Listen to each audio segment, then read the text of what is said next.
Seigneur, que j'aime ta présence. Seigneur, que j'aime ta présence. Il est le prince de la paix, la vie fidèle, le bon berger, le chemin, la vie, la vérité. Seigneur, c'est lui qui a gardé ta vie, c'est lui qui a gardé Moïse, c'est lui qui a gardé Daniel, il est fidèle. Il est Seigneur, il est le même, il est fidèle.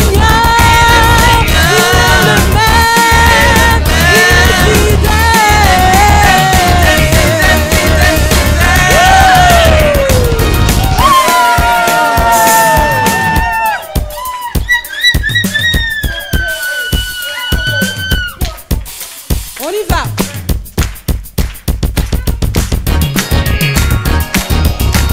On tape les mains ensemble. Hey. Encore.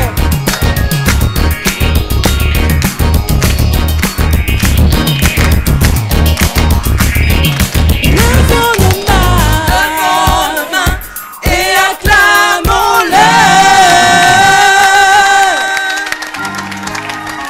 Papa Jean-Claude. Alléluia, Alléluia. Le lion de la tribu de Juda, le vainqueur de Golgotha. Alléluia.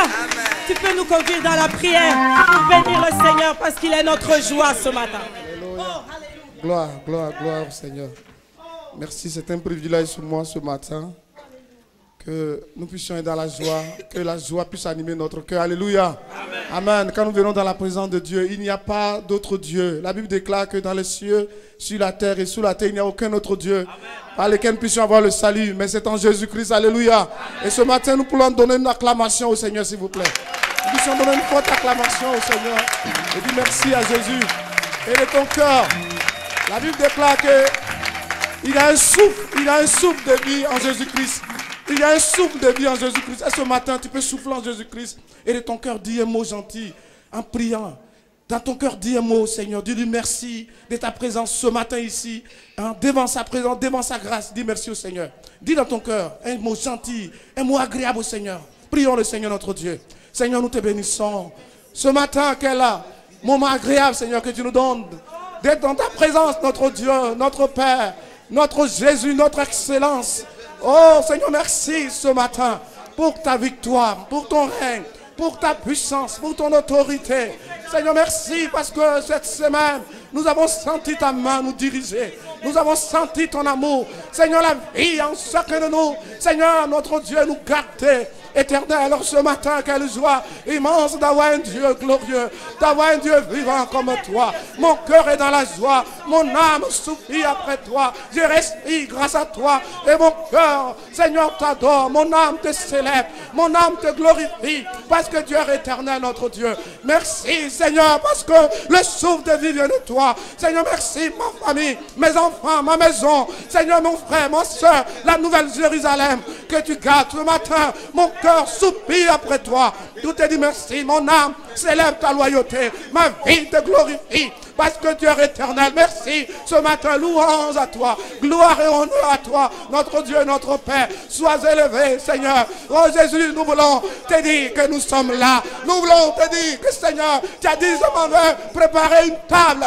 Oui, Seigneur, préparer une place pour que vous viendrez souper avec moi. Merci ce matin. Oria bakanta baseka, oria mamasika rababa, koria basoko borindege, korabasigi digi robokanta, yanda baba yiriko bosika baba, yendo borabasika rababa, korabasite gerobo, rima mama sika rababa, oria basanta baba, korabakenta bareka ba, rondo bobo borika basika rababa, robo santa bareka ba, koramasika rababa, oria mama mareko bosika baba. Merci Seigneur ce matin. Alléluia. Que la gloire te revienne, notre Dieu. Merci ce matin pour la vie. Et que chacun peut dire que j'ai la vie en moi ce matin. Chacun peut dire, j'ai la vie en moi ce matin. J'ai le souffle de vie. Oh Seigneur, merci Jésus pour ta victoire. Que la gloire te revienne au nom de Jésus. Nous pouvons nous... Je chanterai ses bienfaits à jamais, sa bienveillance et sa paix à tout jamais. Je chanterai ses bienfaits à jamais, sa bienveillance et sa paix à tout jamais. Dieu est la source de ma joie. Il est la source, il est la source. Dieu est la source de ma joie. Dieu est la source de ma joie. Il est la source, il est la source. Dieu est la source de ma joie. Alors on va le proclamer tous ensemble. Vous dites après moi, Dieu Dieu est est la source de ma joie. Oh, encore Dieu Dieu est est la la source de ma joie. Oui, Dieu est là.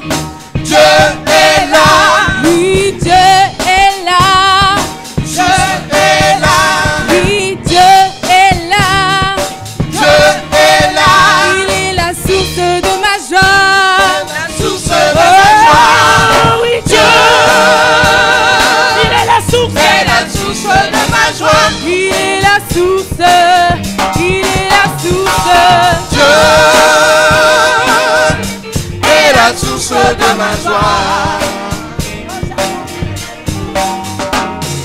Quand j'invoque le Seigneur, J'invoque le Seigneur. je glorifie son nom.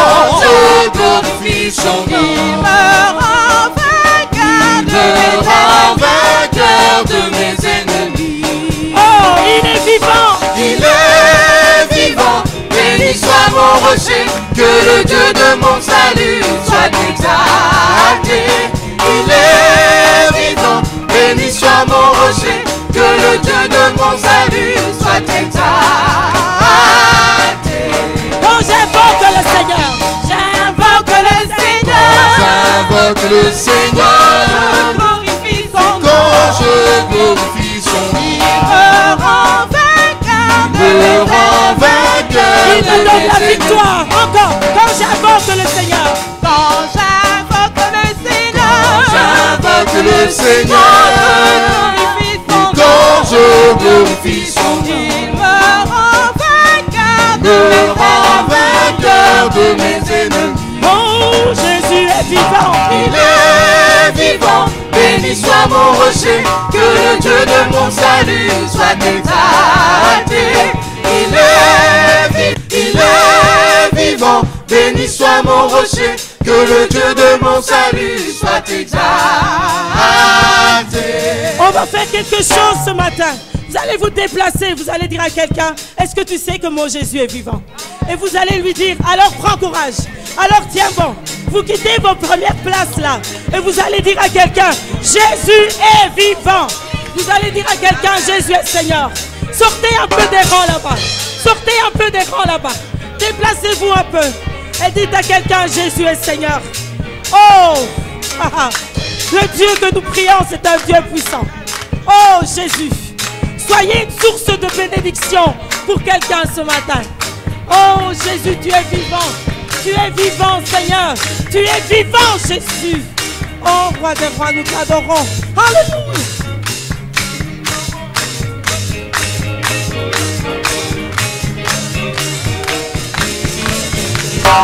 Oh, il est vivant. Il est vivant, béni soit mon rocher, que le Dieu de mon salut soit exalté.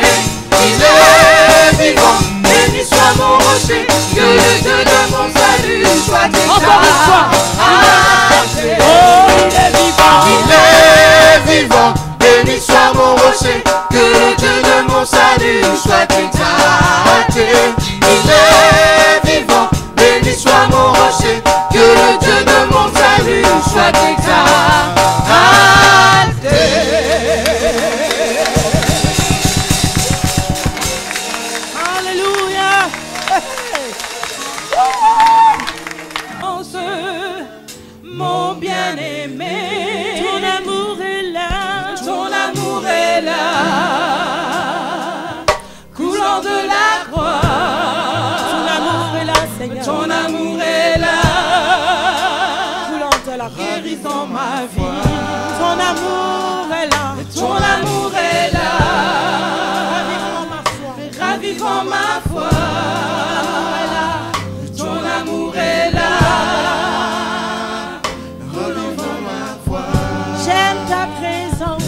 J'aime ta présence, Jésus.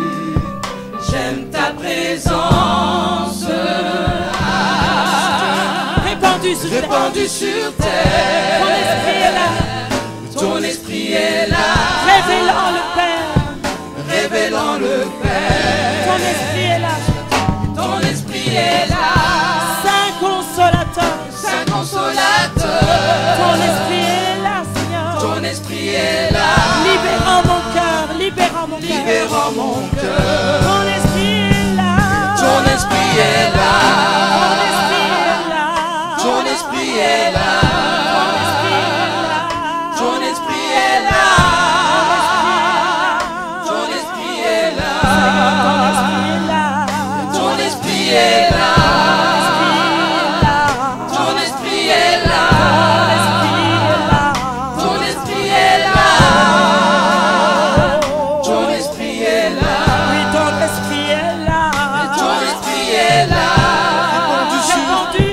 Répandu sur terre. Ton esprit est là.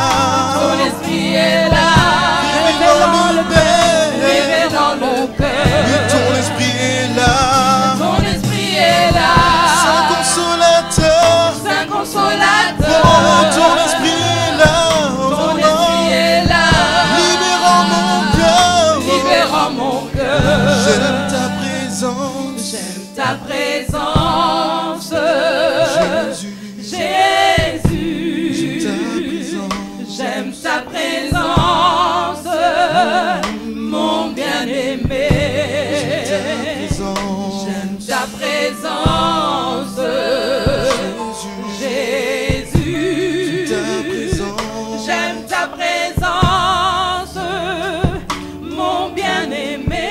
J'aime ta présence. J'aime ta présence, Jésus. Jésus, j'aime ta présence, mon bien-aimé.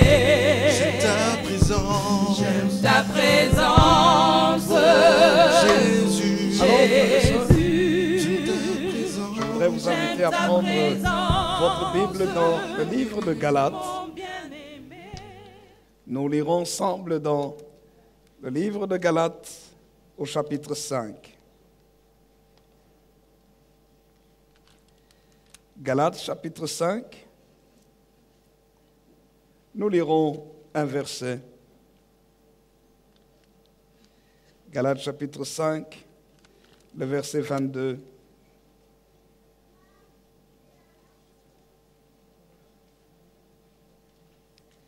Galates 5, 22. Nous allons lire la parole de Dieu. Dès que vous avez trouvé, nous allons tous ensemble, à haute voix, lire la parole de Dieu. Galates chapitre 5, verset 22. Pour ceux qui n'ont pas de Bible, cela est projeté ici devant, afin que chacun de nous puissions lire la parole de Dieu. Galates chapitre 5, verset 22, lisons tous ensemble, je vous prie, lisons. Mais le fruit de l'esprit, c'est l'amour, la joie, la paix, la patience, la bonté, la bienveillance, la foi, la douceur, la maîtrise de soi ou la tempérance. Amen. Le fruit de l'esprit. Nous sommes en train de partager sur ce texte de l'Épître aux Galates concernant le fruit de l'esprit. Il y a plusieurs choses dont nous avons besoin dans notre vie pour que nous puissions avoir une vie épanouie. Et la première chose dont la Bible nous parle, c'est justement l'amour. Le fruit de l'esprit, nous avons parlé de l'amour, qui est la première manifestation du fruit de l'esprit. La deuxième chose dont nous avons parlé, c'est la joie.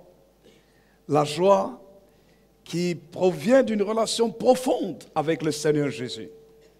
Mais la joie qui vient lorsque nous recevons le royaume de Dieu dans notre cœur. Et la joie lorsque nous comprenons que Dieu veut que les âmes soient sauvées, que quelqu'un sorte des problèmes, que quelqu'un sorte des difficultés. D'ailleurs, n'est-il pas écrit dans les Saintes Écritures qu'il y a plus de joie à donner qu'à recevoir? Si quelqu'un veut avoir la joie, il faut qu'il soit un donateur. Il faut qu'il apprenne à donner, pas seulement à recevoir. Et nous voulons continuer en parlant sur la paix. Et n'oubliez pas que depuis le début de l'année, ce que nous sommes en train de dire, c'est qu'il est important de savoir tirer le meilleur profit de l'année. Dieu donne à tout le monde 365 jours et 366 pour les années bissextiles. Nous tous, nous avons le même temps. Nous tous, nous avons 24 heures. Et chacun de nous organise sa vie différemment pour réussir différemment. Mais sur les bons et sur les méchants, Dieu fait lever son soleil, et sur les bons et sur les méchants, Dieu fait pleuvoir. Et chacun doit savoir comment tirer profit du temps, des circonstances et de tout ce que Dieu peut lui donner. Et lorsque nous parlons du fruit de l'esprit, c'est ce que l'Esprit de Dieu vient mettre dans notre cœur. Et qu'est-ce que nous voyons de l'esprit? Nous réalisons aussi le caractère de Dieu et ce que Dieu veut mettre dans notre vie. Le fruit ici, c'est ce que l'Esprit de Dieu va produire dans la vie de chaque personne qui donne son cœur à Jésus comme Seigneur et Sauveur.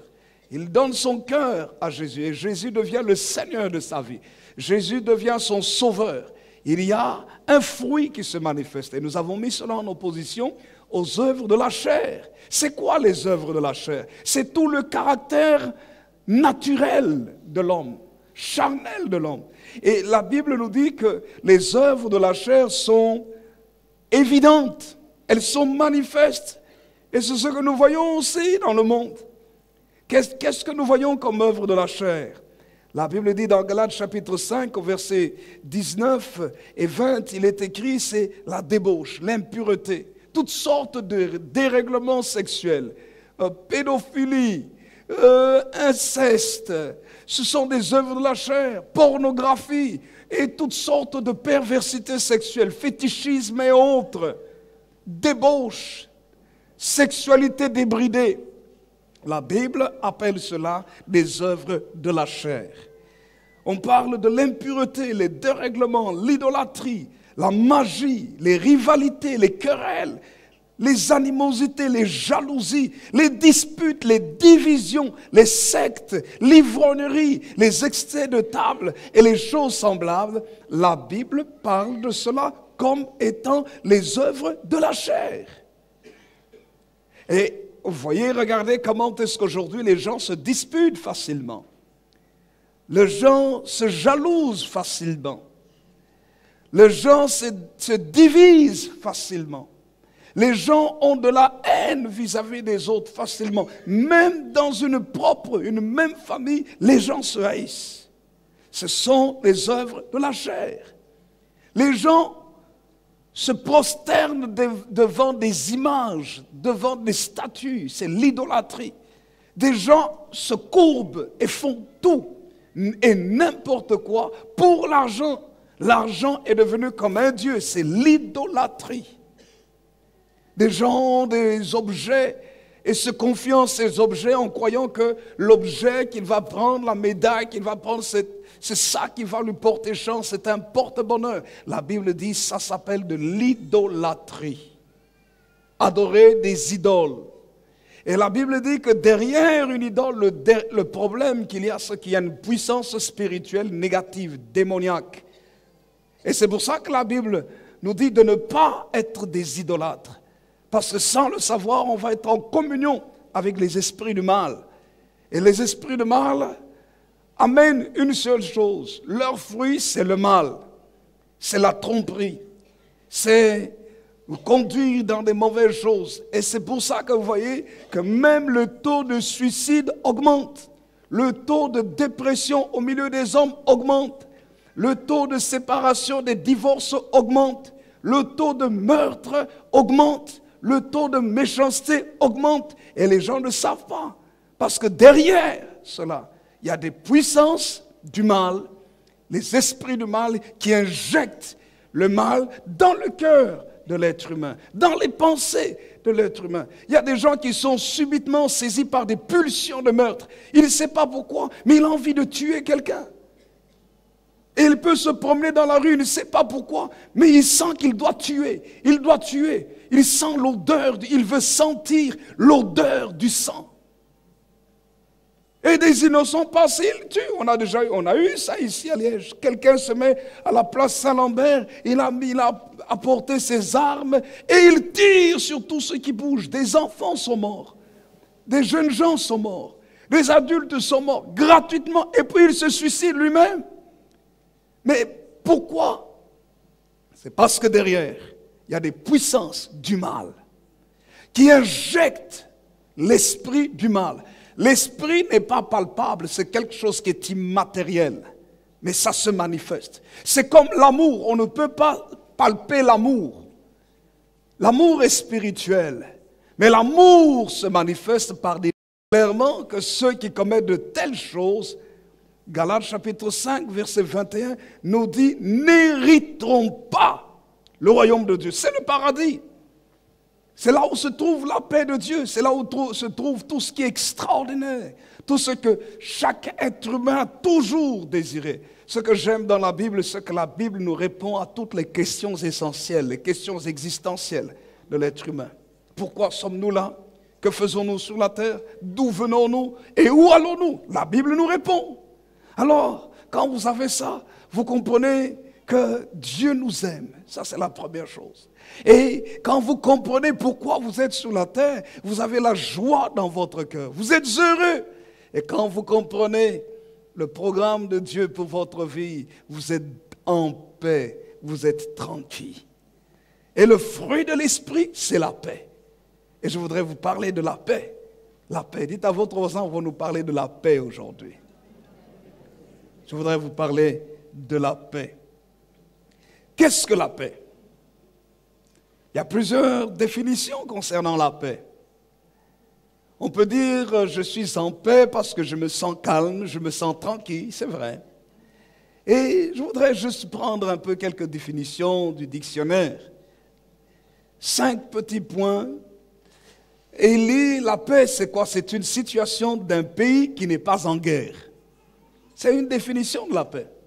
Et nous avons des militaires au milieu de nous. Et le pays dans lequel nous sommes, c'est un pays dans lequel il y a la paix parce qu'il n'y a pas de guerre. Mais quand vous allez en Syrie, il n'y a pas de paix parce qu'il y a la guerre.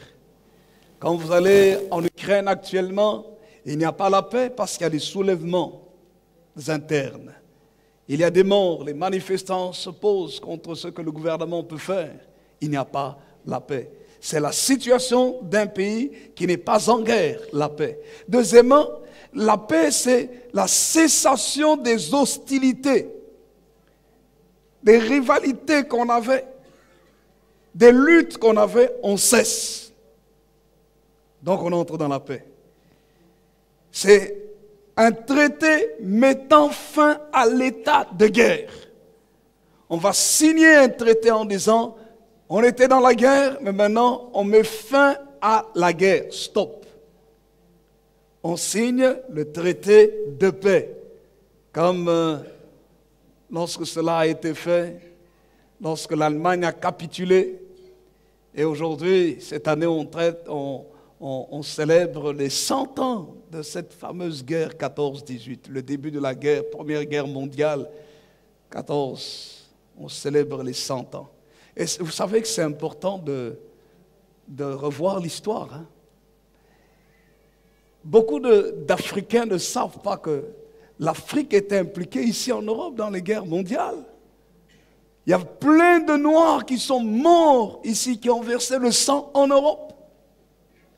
Des gens de Sénégal, des gens de Côte d'Ivoire, des Africains, plusieurs Africains, Afrique du Nord et autres, sont venus prêter main forte pour la libération de l'Occident.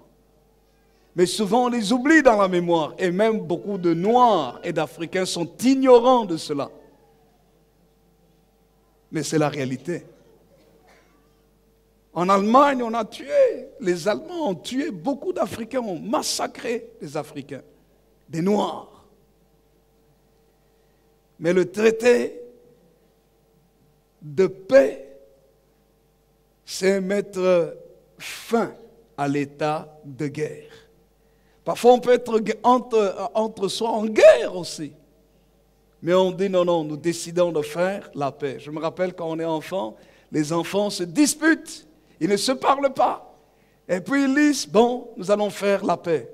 La paix, et puis je ne sais pas si ça continue. Les enfants, les jeunes gens, bon, ils sont à l'école le dimanche, mais ça continue encore. Peut-être qu'ils font encore. Il dit non, allez, faisons la paix. Et puis je ne sais pas s'ils se touchent ou bien ils... hein? C'est pour dire qu'on a fait la paix. Troisièmement, la paix, c'est quoi? C'est la tranquillité. C'est la quiétude, exempte de bruit. La quiétude exempte de bruit, d'agitation, exempte de désordre. C'est un accord, vous voyez. On est d'accord. On a la même pensée.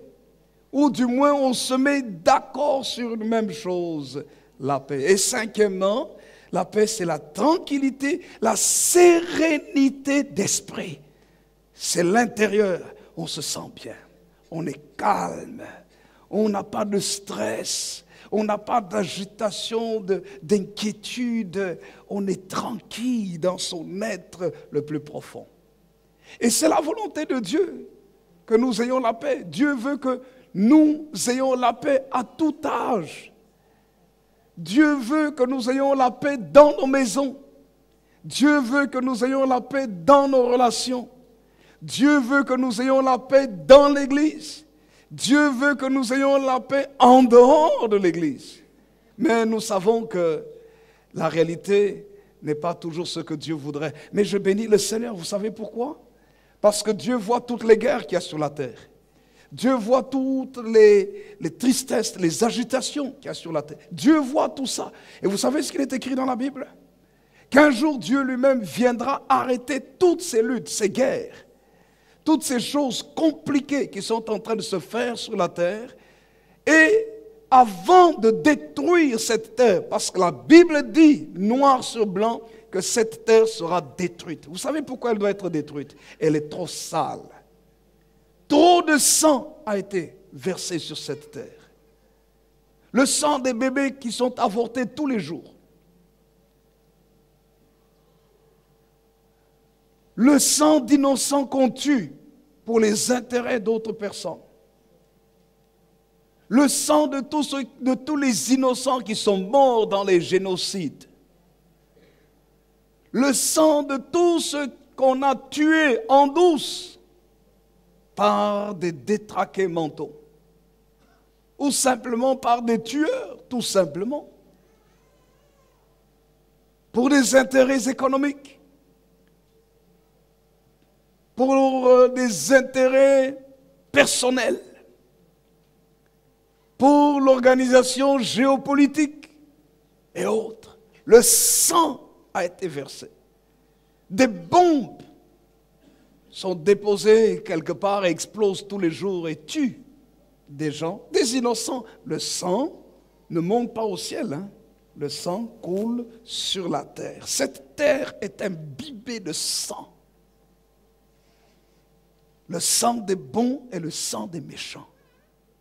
Le sang des justes, des gens qui ont été corrects, a été versé. Le sang des martyrs a été versé sur cette terre. Cette terre est imbibée de sang. Depuis que l'homme existe, le sang, le sang, le sang.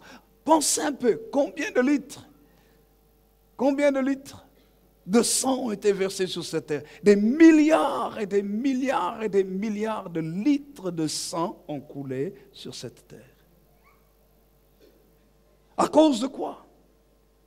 De l'état de guerre, de l'état d'incompréhension, opposition de pensée, volonté d'étendre son territoire, méchanceté. Et derrière tout cela se trouve le premier des plus grands sanguinaires, Satan le diable lui-même. Et la Bible dit de lui que c'est un voleur, c'est un tueur. La Bible dit dans l'évangile de Jean au chapitre 10 que le voleur ne vient que pour dérober. Jean chapitre 10 verset 10. Le voleur ne vient que pour dérober, égorger et détruire. détruire. Et aujourd'hui, c'est assez particulier de voir les gens qui aiment, surtout ici en Occident, ou en Amérique ou ailleurs, qui aiment célébrer le diable avec les fêtes d'Halloween, mais ne savent pas qui est réellement le diable. Le diable est un tueur, un assassin en puissance. Un méchant, un mauvais. Mais béni soit le Seigneur, parce que la Bible dit que Jésus est venu pour détruire les œuvres du diable. À votre place, j'aurais dit un vrai Amen. Le Fils de l'homme, 1 Jean chapitre 4, verset 4, 1 Jean 4, 4 nous dit, celui qui est en nous est plus grand que celui qui est dans le monde. La Bible dit, le Fils de l'homme dans sa vie. Écoutez-moi bien. Quand l'Esprit de Jésus vient dans notre vie, suivez-moi très bien. L'Esprit de Jésus ne fait pas de nous des robots. Quelqu'un me suit? Dites à votre voisin, l'Esprit de Jésus ne fait pas de nous des robots. Ça veut dire par là, la différence avec l'esprit du mal, l'esprit démoniaque vous rend esclave. C'est-à-dire, quand quelqu'un reçoit en lui l'esprit de méchanceté, il y a des pulsions qui le poussent à être méchant, à tuer, à détruire. Alors il détruit. Et puis après il regrette, il dit, je ne voulais pas le faire. Mais je l'ai fait quand même. C'est une pulsion qui l'oblige à faire. Il va, il vole. Et puis on lui dit, mais pourquoi tu as volé? Oh non, je ne sais pas. Il ment. La chose est claire, on l'attrape, c'est évident. Et il ment. Et il pleure même en mentant.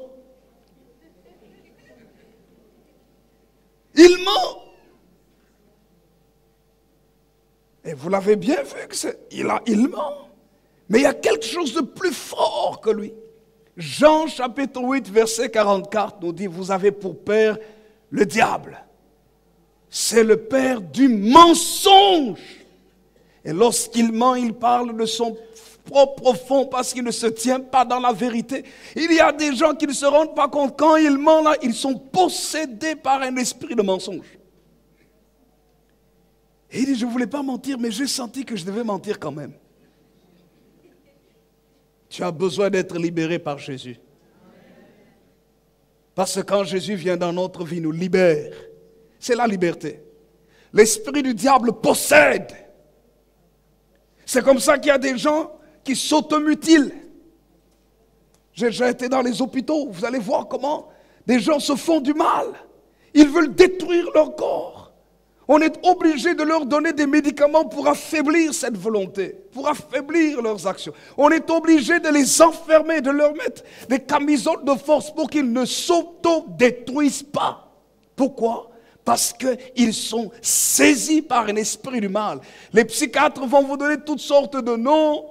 C'est la paranoïa, schizophrénie, toutes sortes de folies, toutes sortes de tocs, troubles obsessionnels, compulsifs et autres. On va vous donner des noms très compliqués.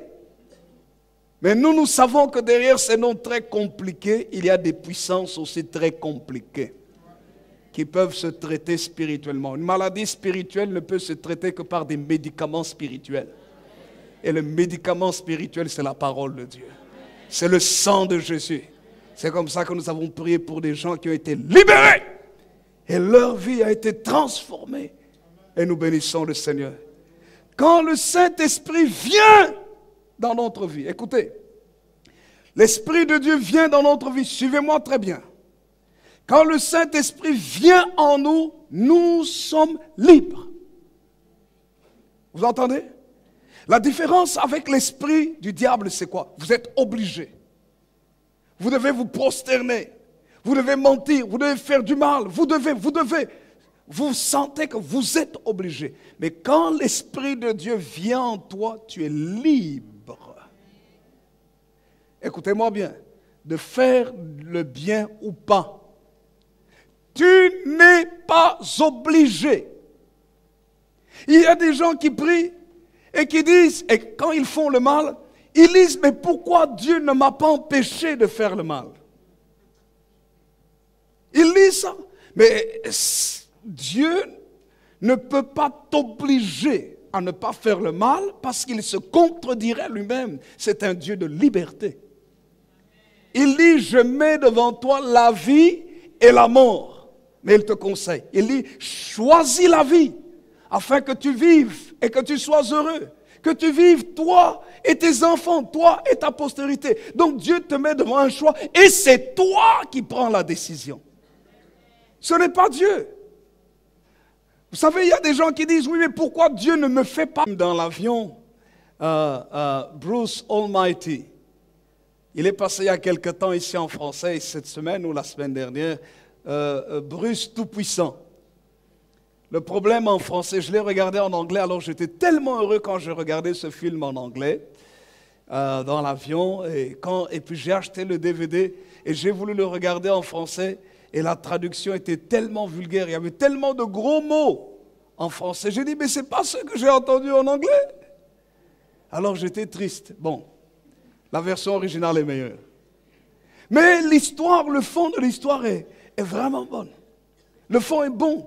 Le fond, c'est quoi? C'est qu'un homme se plaignait de Dieu. Quelqu'un a vu ce film? Un homme se plaignait, oui Dieu, où es-tu? Oh, pourquoi ne m'as pas empêché ceci? Et puis un jour, Dieu se manifeste à lui sous forme corporelle. Et puis il dit, ok, je suis Dieu. Maintenant, je vais te donner mes pouvoirs. Tous mes pouvoirs. Comme ça, tu vas régler ce qu'il faut régler. Mais Dieu lui a dit une chose. Mais tu devras faire attention au libre arbitre. C'est quoi le libre arbitre? C'est le choix. Et cet homme, il a utilisé ce pouvoir et il aimait quelqu'un. Il croyait qu'en utilisant les pouvoirs, il va obliger la fille, la femme à l'aimer. Après, il l'essaye. Aime-moi. Et les pouvoirs de Dieu ne marchent pas. Parce que Dieu ne peut pas nous obliger à l'aimer. Sinon, il serait contraire à sa propre nature. Le fruit de l'esprit, c'est l'amour. C'est de pouvoir laisser à l'autre le choix. Et le Saint-Esprit vient nous faire comprendre cela. De la même manière, la paix de Dieu, nous pouvons la choisir ou la refuser.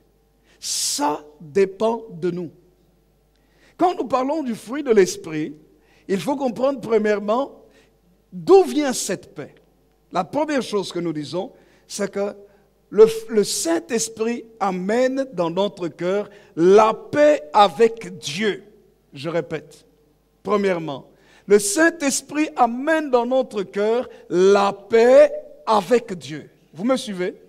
Dites à votre voisin, l'Esprit de Dieu met dans notre cœur la paix avec Dieu. C'est le fruit de l'Esprit.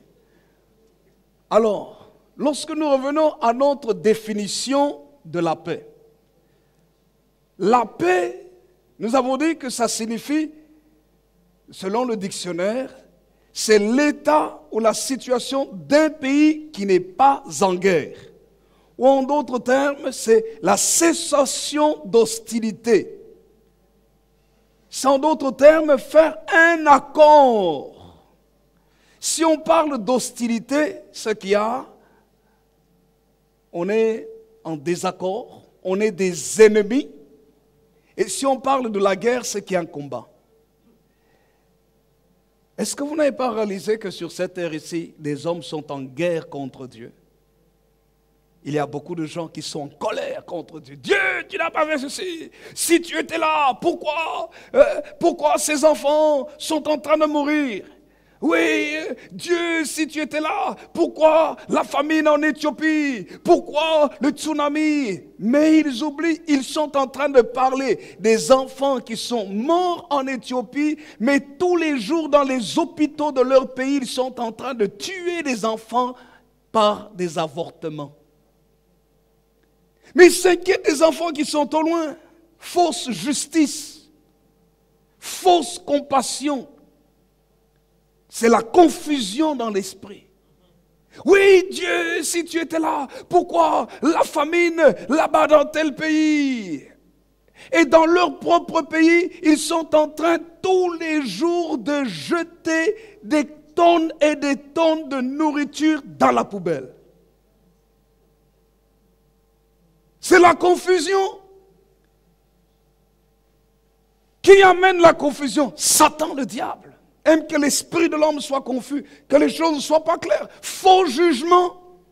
On accuse Dieu injustement. Oui, Dieu, si tu étais là, pourquoi est-ce que ces réfugiés-là, ils sont en train de souffrir? Mais quand les réfugiés veulent venir, il est révolté, il est dans un état de guerre.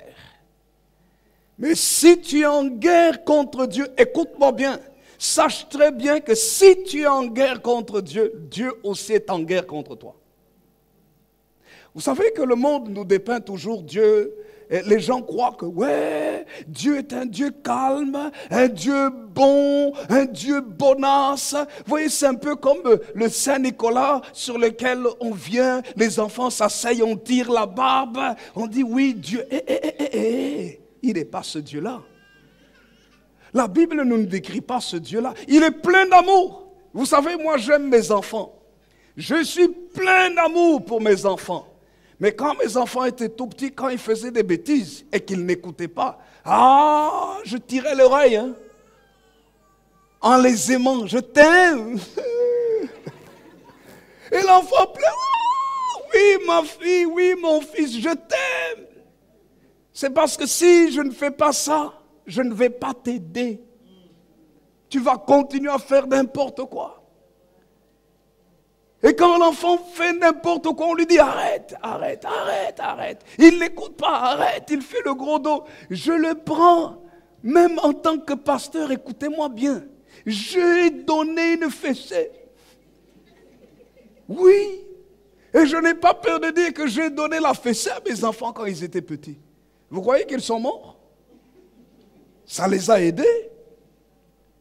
Ça les a aidés à se redresser. Parce que la Bible dit clairement, la folie est attachée au cœur de l'enfant, mais la fessée ou la verge de la correction va l'éloigner.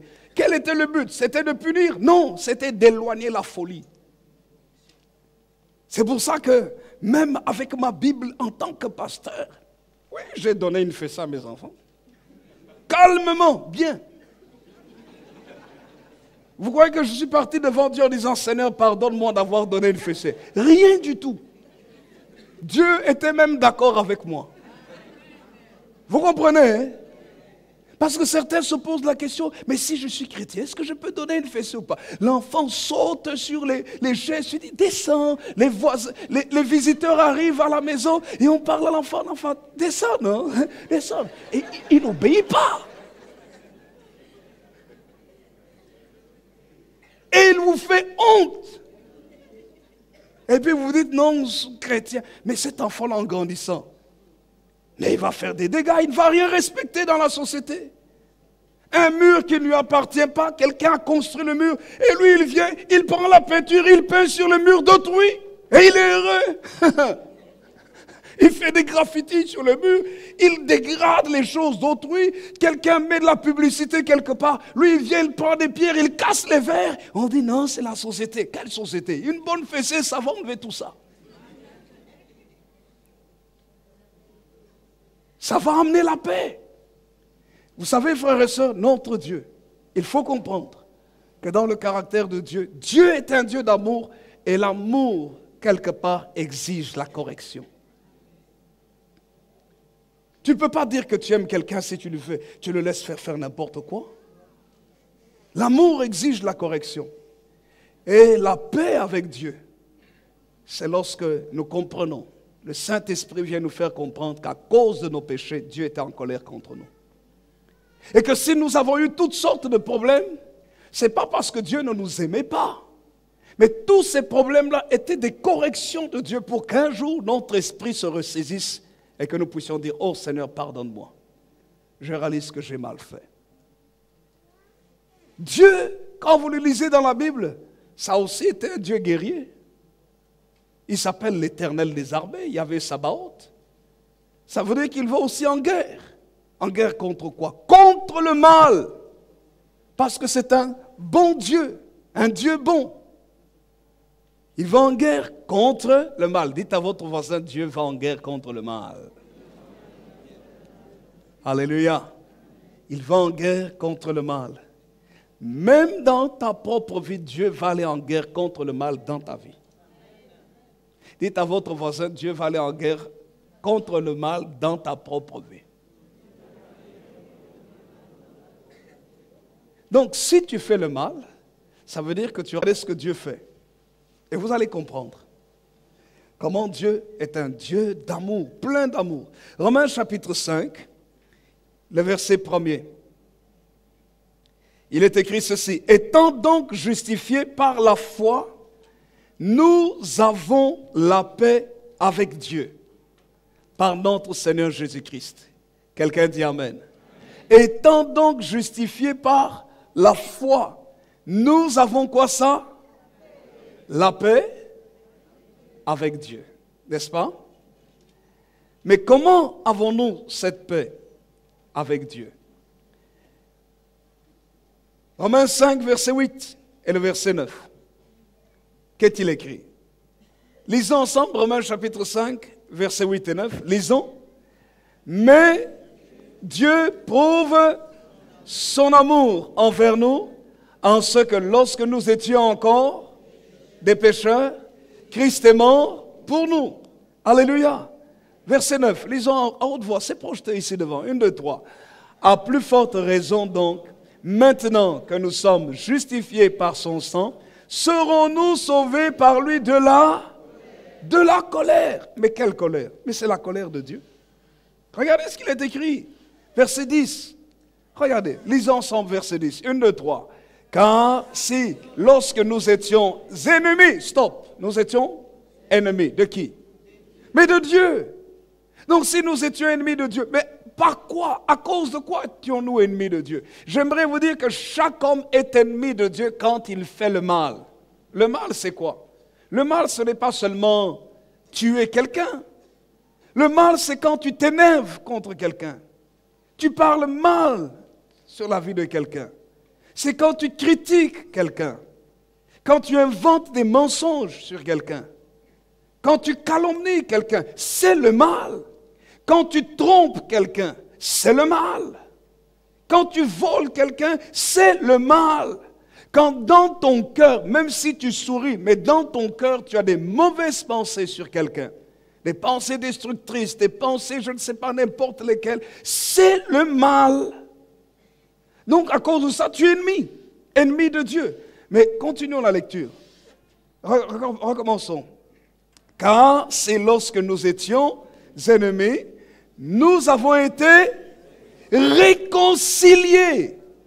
Voyez, réconciliés. Le mot réconcilier, c'est ramener dans une relation favorable, convenable. Donc on enlève les hostilités, on rétablit la paix. Nous avons été réconciliés avec Dieu, nous continuons, avec Dieu par la mort de son Fils. À plus forte raison, étant réconciliés, serons-nous sauvés par sa vie. Donc par Jésus-Christ,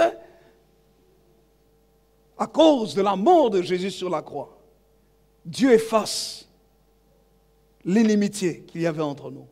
Quand nous disons, Seigneur Jésus, je te donne ma vie, je te donne mon cœur, pardonne mes péchés, je reconnais que j'ai mal fait. La Bible dit à ce moment-là, à cause de la croix de Jésus, Jésus c'est le pont entre Dieu et nous. Tu ne peux pas avoir la paix avec Dieu si tu ne passes pas par ce pont qui est Jésus-Christ, par la croix de Jésus.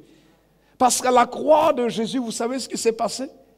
À la croix, quand Jésus mourait sur la croix, c'est tout le poids de notre inimitié, le poids de nos péchés qui était représenté. Jésus a choisi de pouvoir prendre le poids de nos péchés sur lui. Et à cause du poids de nos péchés sur lui, la colère de Dieu s'est manifestée sur Jésus. Il n'avait pas de péché lui-même, personnellement. C'est pour ça qu'il est écrit dans Ésaïe chapitre 53 qu'il a plu à Dieu de le briser par la douleur. Dieu a frappé, toute la colère de Dieu à cause du mal est tombée sur Jésus. Il était innocent, mais il a choisi.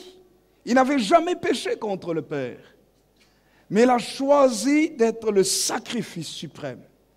Il a pris sur lui le poids des péchés passés, de son temps et à venir. C'est-à-dire tous nos péchés. Il a pris, plus besoin d'être puni. Considère qu'ils n'ont plus besoin d'être tes ennemis parce que tu m'as puni déjà. Et j'ai accepté la punition à leur place. Vous voyez, frères et sœurs, pourquoi chaque être humain doit recevoir Jésus dans sa vie?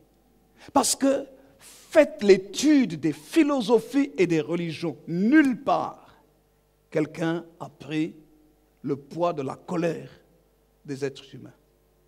Nulle part. Il y a des bonnes choses dans les autres philosophies et religions. Il y a des très bonnes choses. Je ne dis pas que toutes sont mauvaises. Non, c'est faux. Vous allez même dans le bouddhisme, on va vous parler de la paix intérieure, mais vous allez constater que même dans le bouddhisme, il n'y a pas d'assurance. On va vous dire que vous allez vous réincarner en fonction de... Enfin, on va vous parler de karma et tout ça. Et puis, en fonction de ce que vous allez être dans une autre vie, vous allez vous changer en ceci, en cela. Quelle incertitude! Et jusqu'à ce que vous atteigniez l'état parfait, l'état absolu d'être et de non-être. C'est quoi être et non-être? Je ne sais pas ce que c'est. L'état absolu du nirvana. Vous allez aller parler aux moines tibétains, aux moines bouddhistes et dire, est-ce que vous connaissez des gens qui sont arrivés à cet état absolu? Et vous pensez un jour que vous allez atteindre cet état absolu? Ils vont vous répondre qu'ils ne savent pas. Quelle incertitude sur l'état essentiel de l'être humain. Mais Jésus dit clairement que si quelqu'un l'accepte, il est passé de la mort à la vie. Jésus dit clairement que si, comme il est écrit ici, Dieu nous sauve de la colère. Si tu invites Jésus dans ta vie comme Seigneur et Sauveur, la colère de Dieu, au lieu que Dieu, vous voyez, regardez, j'ai besoin de prendre un exemple. Frère Martin, si tu veux. Martin est habillé tout en rouge, rouge sang, le sang de Jésus. Oui, ça c'est le Saint-Esprit. C'est le Saint-Esprit. Et il a même une écharpe élevée, c'est-à-dire la vie.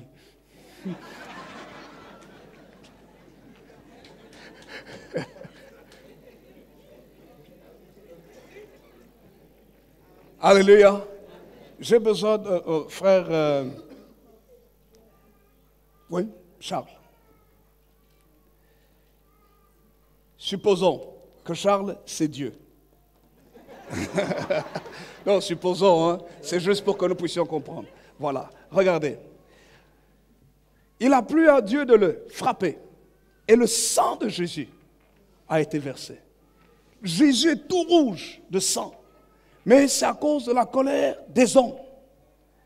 Quand un homme marche sans Jésus-Christ, il est face à face à Dieu. Avec ses fautes. Donc, la colère de Dieu à cause de ses péchés est sur la personne. Vous voyez? Sur la personne. Tout homme qui n'a pas Jésus dans sa vie est ennemi de Dieu. Parce que l'homme vient en disant, ouais Dieu, vas-y, je sais que tu es costaud, mais doucement.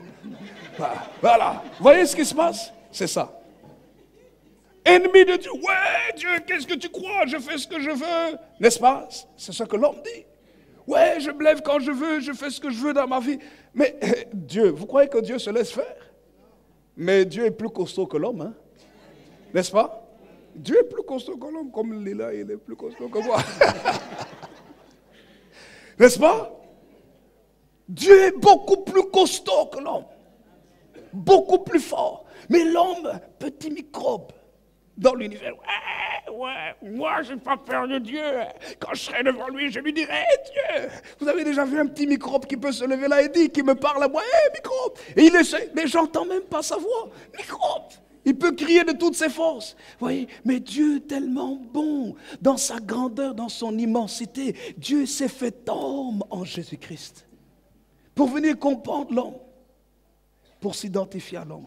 Et lorsque l'homme ne plaît pas à Dieu, l'homme est en hostilité, inimitié avec Dieu. Il est hostile, c'est la guerre.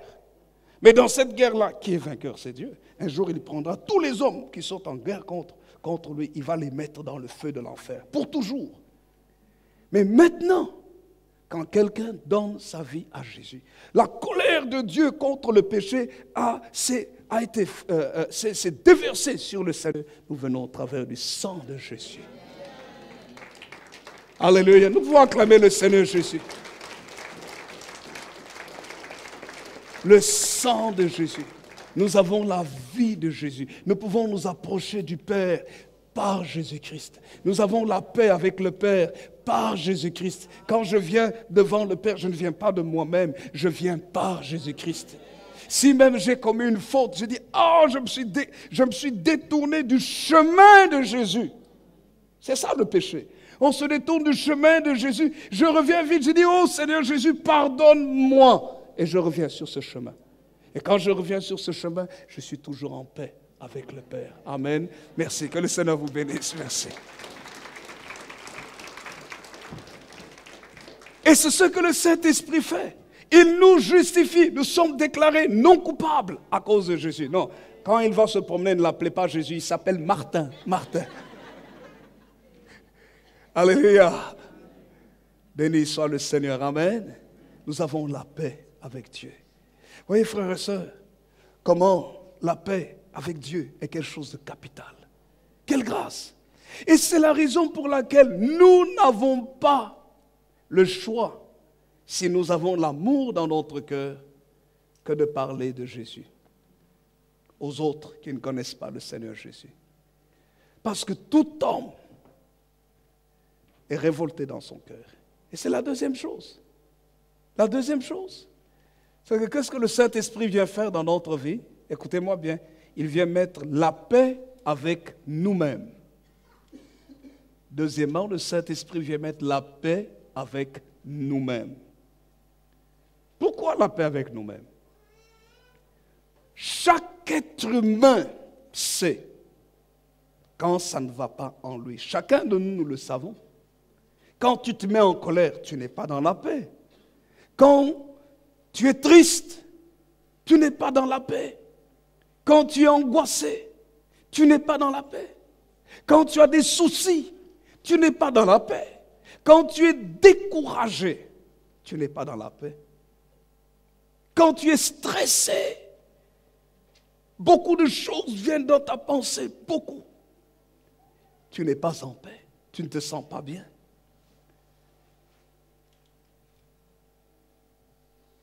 Quand tu ne sais pas quelle direction prendre, tu n'es pas en paix.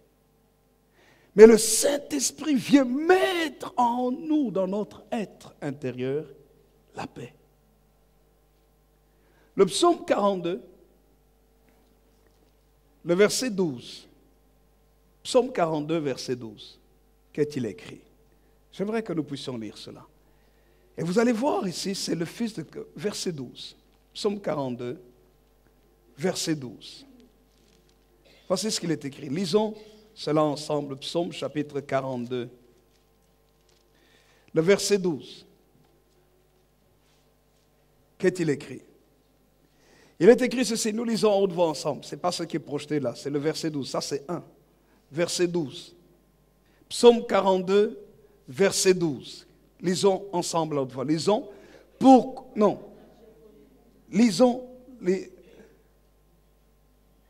Lisons à partir du verset 10. Verset 10. Psaume 42, verset 10 à 12. Lisons 1, 2, 3. Je dis à Dieu, mon rocher, pourquoi m'oublies-tu? Pourquoi dois-je marcher dans la tristesse, sous l'oppression de l'ennemi? Nous nous arrêtons là. Ça veut dire, je suis troublé, des questions m'assaillent. Verset 11. Lisons. Mes os se brisent quand mes persécuteurs m'outragent et me disent sans cesse, où est ton Dieu? Vous voyez, c'est la frustration. Et nous terminons. Le verset 12.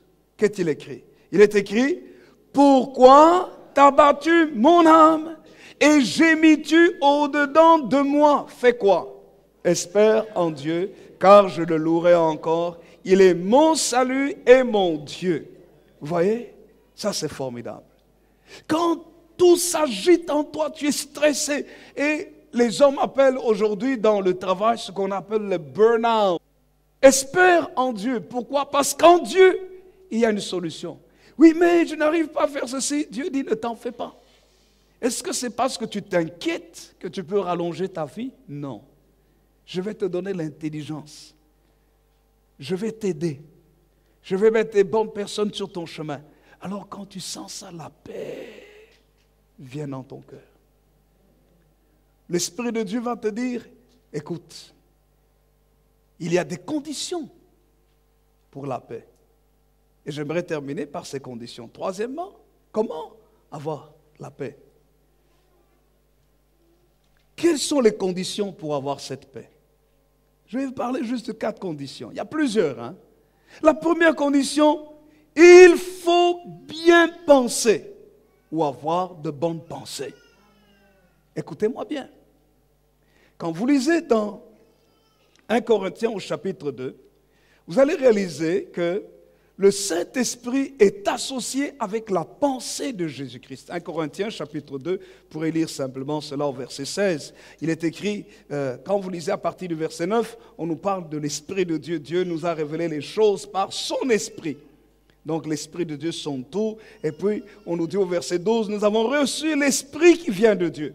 Et le verset 16 nous dit, car qui a connu la pensée du Seigneur pour l'instruire? Or, nous avons la pensée de Christ. D'où vient la pensée de Christ? La pensée du Seigneur Jésus vient justement au travers de sa parole et c'est le Saint-Esprit, l'Esprit de Dieu qui met en nous cette pensée. La Bible nous dit, pour avoir la paix, il faut avoir de bonnes pensées. Dites à votre voisin, il faut avoir de bonnes pensées. Dites à quelqu'un d'autre, il faut avoir de bonnes pensées. Vous savez, le problème, c'est que trop de gens pensent mal. Ils pensent négatif.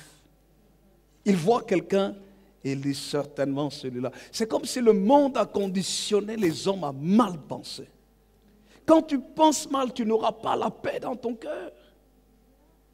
Tu vois quelqu'un, il ne t'a rien fait. Et tu lui dis certainement celui-là, voilà comment il m'a regardé. S'il m'a regardé comme ça, c'est parce que certainement il pense ceci, cela, cela. Et puis tu deviens agressif pour rien. La pensée. Trop de gens pensent mal. Vous savez, je refuse de mal penser. Je dis, je ne veux pas mal penser. Même quand on vient, on me dit, oui, mais telle personne a pensé ça, a dit ça. Mauvaise pensée, je refuse. Elle peut avoir pensé, mais moi, je refuse. Elle peut avoir fait. Mais moi, je ne veux pas avoir une mauvaise pensée sur la personne. Vous comprenez la différence? C'est que moi, en moi, je ne veux pas. Je veux penser de bonnes choses sur elle, même si elle est mauvaise. Je dis, ok, elle est mauvaise. Mais si elle est mauvaise, est-ce qu'elle ne peut pas changer? Est-ce qu'elle ne peut pas devenir meilleure? Alors, je m'efforce de bien penser. Oui, mais attention, il faut faire très très attention. Ok, sois prudent avec telle personne. Je suis prudent, c'est vrai, avec la personne, mais je veux penser que même si elle est mauvaise, peut-être que quelque part, il y a un bon fond dans la personne. Alors, ça m'aide, moi, à avoir un bon comportement. Quelqu'un saisit ce que je suis en train de dire? Dites à votre voisin, ne pense pas mal des autres. Quelqu'un dit Amen. Si tu penses mal des autres, tu ne seras pas heureux. Tes pensées vont s'agiter. Ouais, ils pensent. Vous savez, vous vous promenez avec votre épouse. Mais si vous avez une femme qui est convenable, enfin que toute femme pour son mari est belle, hein? Même celles qui ont trouvé leurs lèvres et mis des grosses choses là sur les lèvres là. Vous connaissez ça? Ça fait partie des canons de beauté. Hein? Certaines allongent leurs lèvres, ça devient comme des becs là, des becs de canard. Ça fait partie des critères de beauté dans certaines tribus. Mais pour elle là, quand elle met ça, la lèvre est là comme ça, vraiment comme un vrai bec là. Pour elle, elle est belle. Et quand son mari a quelqu'un comme ça, ou bien les femmes qui se font allonger les coups, parce que quand on sort dans la rue, les gens te regardent tout le temps. Et puis c'est comme si c'était de sa faute que les gens la regardaient.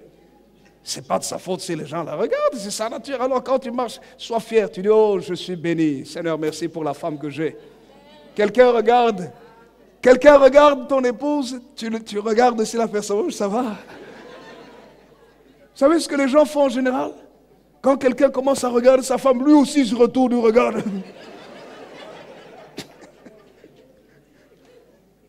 Mais est-ce que l'autre a nécessairement une mauvaise pensée? Peut-être qu'il a une mauvaise pensée. Mais peut-être qu'il se dit aussi, oh, peut-être qu'il pense à toi, il dit, oh, cet homme ici, comment il a fait? Moi aussi, je voudrais faire comme lui. Oui, il faut avoir des bonnes pensées. Mais si tu as des mauvaises pensées, tu vas être en colère contre tout le monde. Tu te promènes avec ton épouse, tu sais qu'elle est belle, tu sais, pour toi, elle est très belle. Et les autres la regardent aussi. Et puis toi, tu commences à te fâcher du regard. Non, tu ne vas plus jamais sortir. Pensez. Pense correctement. Quelqu'un dit amen. Dis à votre voisin, je dois penser correctement. Mais c'est la même chose avec les femmes. Vous êtes là avec votre mari est gentil. Parce qu'il y a des maris qui sont très gentils, très attentionnés. Il est gentil avec vous. Mais aussi quand une autre dame passe, belle ou moins belle, jeune ou moins jeune, il lui dit « Bonjour madame » avec une voix d'ange. « Bonjour mademoiselle, vous faites quoi ?» « Toi aussi tu exagères. Hein? Il n'a rien fait. Il a été gentil. Et des bonnes pensées. Quelqu'un dit un vrai amen. Comme ça, quand l'autre va venir, vous savez, non, j'arrête. Il faut avoir de bonnes pensées. Sinon, ça biaise le comportement. Si tu n'as pas de bonnes pensées, quand tu vas rentrer à la maison, vous rentrez dans la voiture, la femme qui d'habitude. Est-ce que vous savez comment reconnaître une femme qui n'est pas d'accord? Vous savez comment? Vous ne savez pas comment? Je vais vous montrer.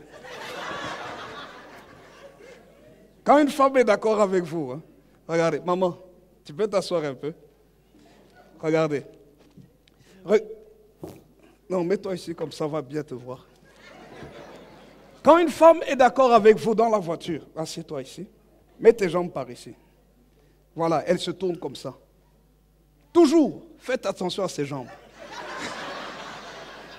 Quand elle n'est pas d'accord avec vous, voilà.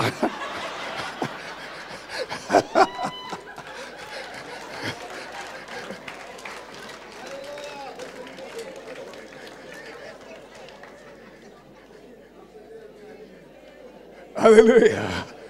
Là, vous savez qu'il y a un problème. Vous allez lui dire, vous allez lui poser la question, ça va? Elle va te dire, ça va. Tu sais que ça ne va pas. À cause de quoi? De la pensée. Alléluia.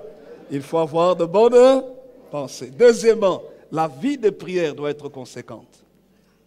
Il faut bien prier. Parce que quand tu pries, qu'est-ce que tu vas faire? Philippiens chapitre 4, versets 6 à 7, vous prenez les références, Philippiens 4, 6 à 7, on nous dit quoi? On nous dit ne vous inquiétez de rien, mais en toute chose faites connaître vos besoins à Dieu par des prières et des supplications avec des actions de grâce. Et le verset 7 nous dit et la paix de Dieu. Vous voyez, j'aime ça. Tu pries et la paix de Dieu qui surpasse toute intelligence gardera vos cœurs et vos pensées en Jésus-Christ. C'est-à-dire, présente tes fardeaux à Dieu. Tu auras la paix dans ton cœur. Troisièmement, écoutez-moi bien, troisièmement, comment? Quelles sont les conditions pour avoir la paix? Ici, je vais dire, le troisième point ici, ne sois pas avec un Jonas fouillard, ni avec un Jonas fouillard, ni dans sa compagnie. Je vais m'expliquer. Vous connaissez l'histoire de Jonas? Un Jonas fouillard. Jonas chapitre 1, verset 13 à 16, vous pouvez lire l'histoire. Jonas, c'est quelqu'un à qui Dieu a parlé, mais qui ne veut pas marcher dans la volonté de Dieu. Dieu lui dit, parle. Dis aux gens d'arrêter le mal, que les gens se tournent vers moi. Dis-leur de se repentir. Encore 40 jours et Ninive sera détruite. Jonas entre dans le bateau, il fuit à Ninive. Mais le problème, c'est que les gens ne savaient pas que Jonas était dans la désobéissance. Et qu'est-ce qui s'est passé? La Bible nous dit, quand vous lisez, à cause de cela, il y a eu des tempêtes, il y a eu des choses terribles. Et les gens qui étaient dans le bateau avec Jonas étaient dans des problèmes, troublés. Ils allaient mourir. Et Jonas leur dit, non, non, le problème que vous avez, c'est parce que je suis en train de fuir Dieu. Si vous me jetez à la mer, la paix reviendra. Ça veut dire, si vous vous séparez de moi, la paix reviendra. Et vous savez, la Bible nous dit, ils ont hésité parce qu'ils ne voulaient pas être meurtriers. Mais ils ont, pour finir, ils ont jeté Jonas à la mer. Ça veut dire qu'il y a des gens desquels il faut se détacher. Il y a des gens qui sont des troubles faits. Tant que tu resteras avec eux, les problèmes vont continuer à te poursuivre. À un moment donné, du Seigneur, en tout cas, excuse-moi, je m'écarte. Et c'est ce qu'ils ont fait avec Jonas. Ils ont jeté Jonas. Regardez ce qu'il est écrit. Puis ils prirent Jonas et le jetèrent dans la mer. Regardez. Et la fureur de la mer s'apaisa. Amen. Et puis qu'est-ce qu'il écrit? Ces hommes furent saisis d'une grande crainte de l'Éternel et ils offrirent un sacrifice à l'Éternel et firent des vœux, nous disent les Saintes Écritures. L'Éternel fit venir, voilà, juste là, ça c'est chapitre 2. Vous voyez, quand ils ont jeté Jonas par-dessus la mer, et tout s'est calmé, la paix est revenue. Eux-mêmes, ils étaient dans la paix. Peut-être que tu connais un Jonas ou une Jonasse. Il faut faire attention aux Jonasse. Qui connaissent la volonté de Dieu, qui connaissent les choses de Dieu, mais qui sont dans la désobéissance et qui amènent des troubles. Tu dis, je suis désolé, je t'aime bien, mais je dois me séparer. Et quand vous vous séparez, vous voyez la paix qui vient.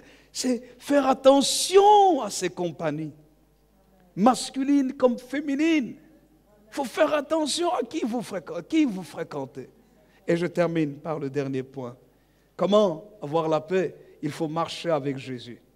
Tous les jours de sa vie, marcher avec les principes du Seigneur Jésus. Quand tu marches avec Jésus, tu vas voir que les principes de Jésus vont t'amener la confiance. Tu vas dire, oui, mais par exemple, moi j'ai des enfants à la maison, comment est-ce que je vais élever ces enfants-là?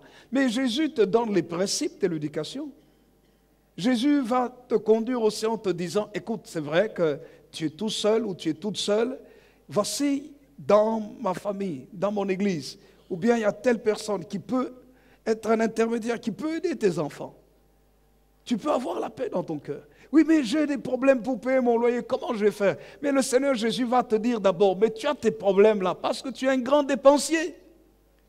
Dès que tu as un peu, tu as un 20 €, tu achètes des chics, des chewing-gums, et tu manges le sucre et tu jettes la gomme après. Tu dépenses pour rien. Il va te dire, réduis tes dépenses. Quand tu as ton GSM, tu téléphones, à la fin du mois, la facture, c'est plus de 120 €. Qu'est-ce que tu as dit d'essentiel? Rien de particulier. Tu as salué tes amis à gauche, à droite. Et après, qu'est-ce que tu as reçu? Une bonne facture. Alors, le Seigneur va te dire, cesse de trop téléphoner. En fait, le Seigneur va te donner des leçons de bon sens pour que tu aies la paix dans ton cœur et que tu vives bien. Alléluia. Que le Seigneur notre Dieu nous bénisse et qu'il bénisse sa parole.